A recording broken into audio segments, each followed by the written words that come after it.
Assalamualaikum warahmatullahi wabarakatuh. Halo semuanya, perkenalkan saya Rizka Anissa Nurbaiti Asnawi, mahasiswa Magister Manajemen Universitas Lampung Angkatan 2025. Di video ini saya ingin membahas sesuatu yang sangat dekat dengan kehidupan kita sehari-hari, tapi jarang sekali kita perhatikan secara mendalam, yaitu tentang rantai pemasaran kopi di Indonesia, khususnya kopi Lampung, dan bagaimana perusahaan Nestle berperan dalam mempersingkat rantai itu melalui pendekatan berkelanjutan. Saat ini, hampir semua kalangan itu gemar mengopi. Tapi pernah nggak sih kita berpikir berapa sebenarnya harga kopi yang diterima oleh petani? Dan kenapa harga di retail itu jauh lebih tinggi daripada harga yang diterima oleh petani di kebun? Nah, lewat video ini saya ingin mengajak teman-teman untuk melihat lebih dalam bagaimana perjalanan biji kopi dari petani sampai ke cangkir kita. Serta bagaimana model bisnis yang dilakukan oleh Nestle untuk bisa memangkas rantai yang panjang itu menjadi lebih efisien dan adil bagi petani. Kopi di Lampung terkenal dengan cita rasa robustanya yang khas. Menurut data BPS tahun 2024, Lampung menempati posisi 3 besar produsen kopi nasional dengan produksi sekitar 108.000 ton per tahun, atau sekitar 15% dari total produksi kopi di Indonesia.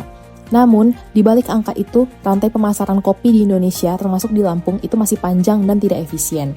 Biasanya alurnya seperti ini, dari petani ke pengepul kecil, pengepul besar, lalu ke eksportir, ke pabrik, ke distributor, ke retailer, baru sampai ke konsumen. Setiap mata rantai mengambil margin keuntungan dan ujung-ujungnya petani hanya mendapatkan nilai yang sangat kecil dari harga akhir produk. Berdasarkan data terbaru BPS tahun 2023 sampai 2024, itu tercatat harga produsen kopi robusta di tingkat petani berada di kisaran 2.400.000 per 100 kilo atau sekitar 24.000 sampai 25.000 per kilogramnya. Sementara di tingkat retail, harga kopi yang sudah diolah dan dikemas itu bisa mencapai 150.000 hingga 200.000 per kilogram tergantung merek dan kualitas. Hal ini berarti nilai ekonomi terbesar itu justru terserap di tengah rantai pada level pengolahan distribusi dan retail. Sementara petani di hulu itu memperoleh bagian yang paling kecil. Inilah yang disebut fenomena value chain imbalance, di mana pihak yang menghasilkan bahan baku tidak menikmati proporsi nilai yang sepadan. Karena fenomena tersebut, disinilah Nestle Indonesia hadir dengan pendekatan yang berbeda dan berkelanjutan. Nestle memiliki pabrik pengolahan kopi di Panaragan Jaya, Kabupaten Lampung Barat, yang menjadi pusat produksi biji kopi robusta untuk produk Nescafe. Melalui program Nescafe Plain Indonesia, Nestle melakukan pembelian langsung dari petani mitra mereka, bukan melalui pengepul ataupun tengkulak. Nah, program ini adalah bagian dari inisiatif Global Nescafe Plan 2030 yang berfokus pada 3 hal utama. Yang pertama, yaitu peningkatan kapasitas petani lewat pelatihan agronomi dan praktik pertanian regeneratif. Yang kedua, transparansi harga dan jaminan kualitas kopi, serta pengurangan dampak lingkungan dengan efisiensi penggunaan air dan energi. Dengan model ini, rantai distribusi yang tadinya 6-7 tahap, itu bisa mereka pangkas hanya menjadi 3 tahap.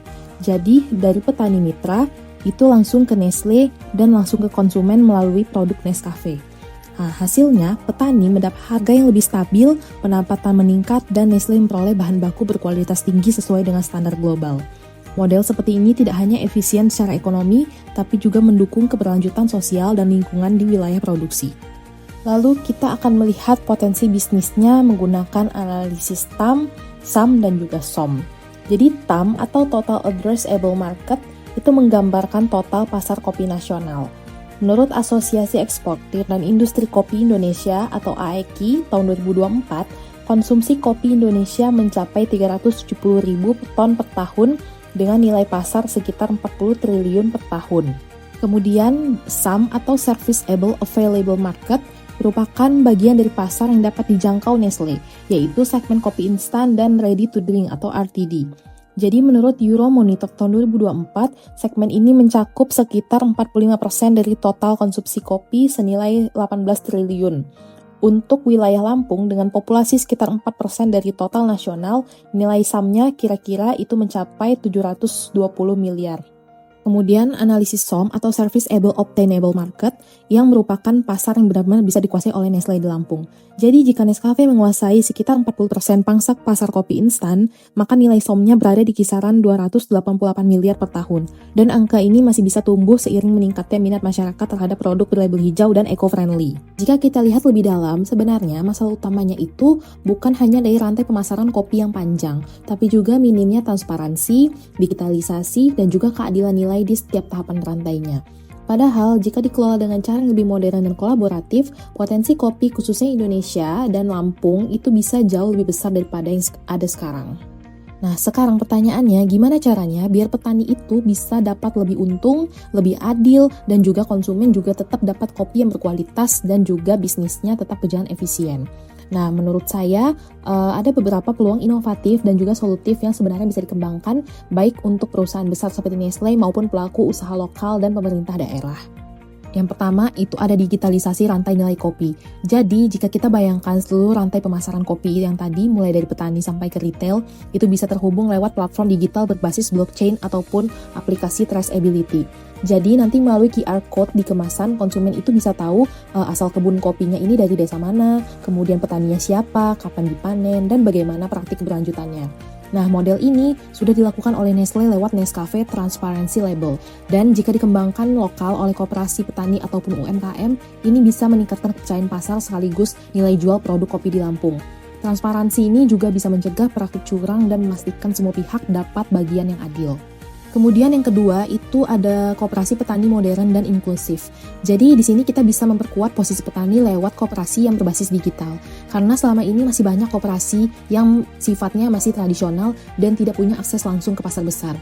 Nah, jika koperasi didukung dengan teknologi pemasaran, logistik, dan pelatihan bisnis, petani bisa langsung menjual ke pembeli besar termasuk industri dan juga kafe modern tanpa harus bergantung pada tengkulak.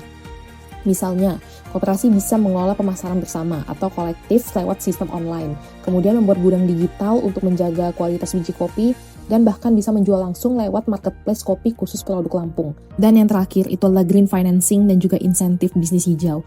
Jadi rata-rata hambatan petani ataupun UMKM kopi itu adalah modal. Jadi solusi jangka panjangnya itu bisa lewat green financing. Misalnya seperti kredit usaha dengan bunga rendah bagi petani yang menerapkan praktik ramah lingkungan. Perusahaan seperti Nestle ataupun BUMN ataupun perbankan itu bisa menjadi mitra penyedia micro green loans. Dengan begitu, petani bisa termotivasi menjaga lingkungan sambil meningkatkan kualitas hasil panennya. Berdasarkan hal-hal yang telah saya paparkan, itu kita bisa belajar dari secangkir kopi itu tentang nilai, keadilan, dan juga keberlanjutan ekonomi. Jadi rantai pemasaran kopi yang panjang itu seringkali membuat petani tidak diuntungkan. Tapi program seperti Nescafe Play Indonesia telah membuktikan bahwa pemangkasan rantai bisa dilakukan tanpa merugikan pihak manapun. Jadi harapan saya ke depannya, kopi Lampung tidak hanya dikenal karena rasanya yang khas, tapi juga karena sistem pemasarannya yang adil, efisien, dan berkelanjutan. Baiklah, sekian pemaparan dari saya dan saya ingin mengucapkan terima kasih kepada kalian yang sudah menonton video ini. Semoga bermanfaat dan bisa dijadikan pertimbangan yang lebih baik ke depannya, khususnya untuk komoditas kopi di Lampung. Terima kasih. Wassalamualaikum warahmatullahi wabarakatuh.